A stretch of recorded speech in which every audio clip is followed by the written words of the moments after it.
नमस्कार, मैं हूं मनमोहन भट्ट। नैनीताल हाई कोर्ट अब शिफ्ट होगा, यह बात पूरी तरीके से तय हो गई है। पहले राज्य सरकार ने नैनीताल को कहीं और शिफ्ट करने की दिशा में कदम आगे बढ़ाया था, अपनी सैद्धांतिक सहमति और स्वीकृति दी थी। लेकिन सब लोग इंतजार कर रहे थे कि केंद्र सरकार का क्या रुख होगा, और अब केंद्र सरकार ने भी सहमति और स्वीकृति दे दी है कि नैनीताल हाईकोर्ट को नैनीताल से हटाकर हल्द्वानी शिफ्ट किया जाए। हल्द्वानी में जगह लगभग देखी जा चुकी है। वहां पर किस तरीके के कोर्ट्स बनेंगे, उसका स्ट्रक्चर क्या होगा, जो न्यायाधीश महोदय होते हैं उनके रहने के स्थान क्या होंगे, जो बाकी और स्टाफ होता है, अधिकारी वर्ग होता है कोर्ट के अंदर, उनके लिए रहने की और कॉम्प्लेक्स उनका क्या होगा, आवासीय परिसर जिसको कहते हैं, वो कैसा बनाया जाएगा, उसको लेकर अब लगभग तस्वीर साफ हो चुकी है।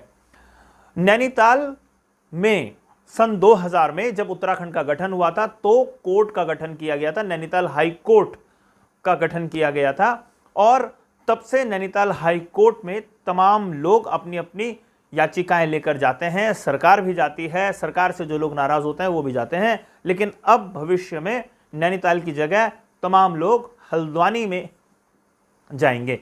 ये देखना थोड़ा महत्वपूर्ण होगा कि क्या हल्द्वानी में जब कोर्ट शिफ्ट हो जाएगी तो उसके नाम पर भी कोई परिवर्तन होगा, क्या उसे हल्द्वानी हाई कोर्ट बोला जाएगा या उसका नाम नैनीताल हाई कोर्ट ही होगा, क्योंकि जिला नैनीताल है तो नैनीताल हाई कोर्ट भी रह सकता है नाम, लेकिन अभी इस पर कोई बात नहीं है। लेकिन ये शिफ्ट जरूर होगा। अब इसके शिफ्ट होने का कुछ कारण जरूर है, क्योंकि नैनीताल एक पर्यटन नगरी है। नैनीताल भीड़ भाड़ वाला क्षेत्र हो जाता है जब पर्यटक भारी संख्या में नैनीताल में पहुंचते हैं, और नैनीताल हाई कोर्ट की कुछ मर्यादाएं होती हैं, कोर्ट्स की कुछ मर्यादाएं होती हैं वास्तव में, और जो जस्टिस महोदय होते हैं उनका एक प्रोटोकॉल होता है। तो कई बार उस प्रोटोकॉल के कारण जो आम गतिविधियां हैं वो प्रभावित हुई हैं।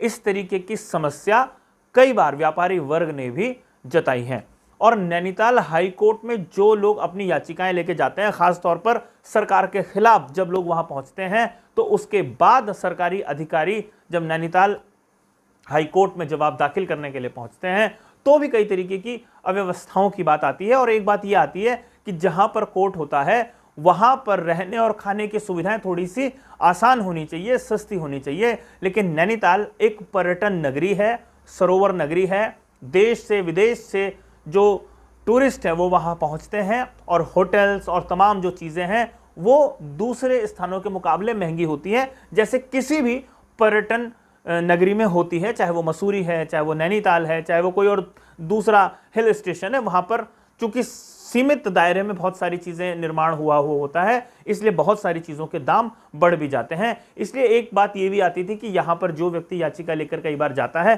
तो उसका खर्चा ज्यादा होता है। अगर किसी मैदानी क्षेत्र में ये चीजें होंगी तो हो सकता है कि उसका खर्चा भी कम होगा, और नैनीताल हाईकोर्ट के एडमिनिस्ट्रेशन को थोड़ी जगह ज्यादा मिलेगी तो अपना काम काज संभालने में उनको थोड़ा सा आसानी हो सकती है। ये सारी चीजें हैं। लेकिन एक बात यहां पर और कही जाती थी कि एक पहाड़ी मजबूत क्षेत्र जो है वो नैनीताल है, और नैनीताल में हाई कोर्ट बनाया गया था ये सोचकर कि पहाड़ में कुछ निर्माण है, पहाड़ में कोई संस्था है, पहाड़ी प्रदेश इसको कहा जाता है।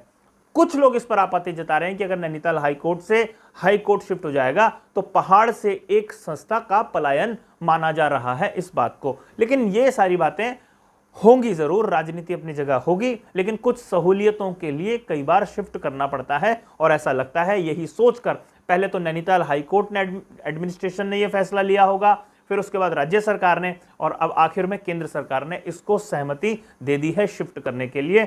यह देखना काफी महत्वपूर्ण होगा ये शिफ्टिंग कब होगी और इस शिफ्टिंग से क्या फायदा होगा। तो साथियों, अभी के लिए फिलहाल इतना ही। अगली रिपोर्ट में फिर मुलाकात होगी, तब तक इजाजत दीजिए। नमस्कार।